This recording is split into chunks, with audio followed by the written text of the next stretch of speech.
السلام عليكم ورحمة الله تعالى وبركاته. بسم الله الرحمن الرحيم. الحمد لله رب العالمين، وأفضل الصلاة وأتم التسليم على سيدنا محمد وعلى آله وأصحابه أجمعين.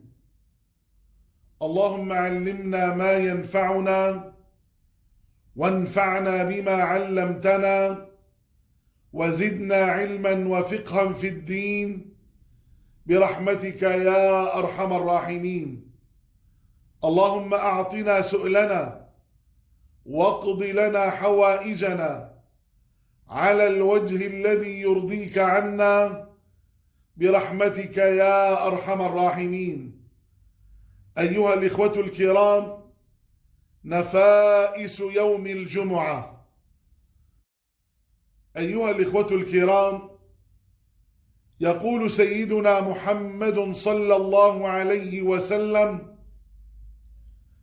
في الحديث الصحيح الذي أخرجه الإمام أبو داود رحمه الله تعالى في سننه بإسناد صحيح، عن أوس بن أوس رضي الله تعالى عنه قال: قال رسول الله صلى الله عليه وسلم: إن من أفضل أيامكم يوم الجمعة، فأكثروا علي من الصلاة فيه، فإن صلاتكم معروضة علي، أو كما قال عليه الصلاة والسلام. أيها الإخوة الكرام، وفي الحديث هذا دليل على استحباب تكثير الصلاة على سيدنا محمد صلى الله عليه وسلم، وخاصة يوم الجمعة. اللهم صل وسلم وبارك وعظم وأنعم على سيدنا محمد وعلى آله وأصحابه أجمعين. ويقول سيدنا محمد صلى الله عليه وسلم في الحديث الصحيح: من قرأ سورة الكهف في يوم الجمعة أضاء له من النور ما بين الجمعتين، أو كما قال عليه الصلاة والسلام. ويقول سيدنا محمد صلى الله عليه وسلم في الحديث الصحيح الذي أخرجه الإمام البخاري رحمه الله تعالى في صحيحه، والإمام مسلم رحمه الله تعالى في صحيحه، عن أبي هريرة رضي الله تعالى عنه أن رسول الله صلى الله عليه وسلم ذكر يوم الجمعة فقال: فيها ساعة لا يوافقها عبد مسلم وهو قائم يصلي يسأل الله شيئا إلا أعطاه إياه، وأشار بيده يقللها، أو كما قال عليه الصلاة والسلام. أيها الإخوة الكرام، في هذا الحديث هو الحث على الاجتهاد في الصلاة والدعاء، وخاصة في يوم الجمعة. أيها الإخوة الكرام،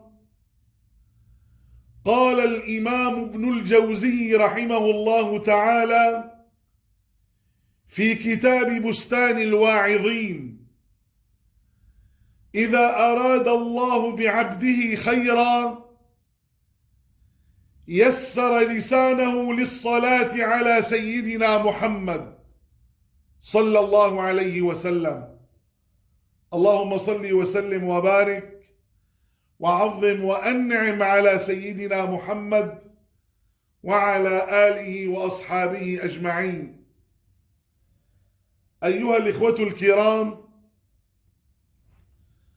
جاء في كتاب سير أعلام النبلاء أنه لما مات الإمام الشيرازي رحمه الله تعالى جاء رجل إلى ابنه فقال: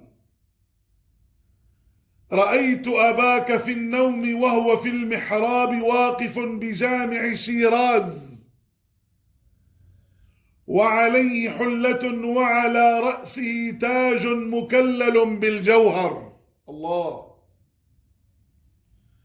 رأيت أباك في النوم وهو في المحراب واقف بجامع شيراز وعليه حلة وعلى رأسه تاج مكلل بالجوهر. فقلت له: ما فعل الله بك؟ قال: غفر لي وأكرمني. فقلت له: بماذا؟ قال: بكثرة صلاتي على سيدنا محمد صلى الله عليه وسلم.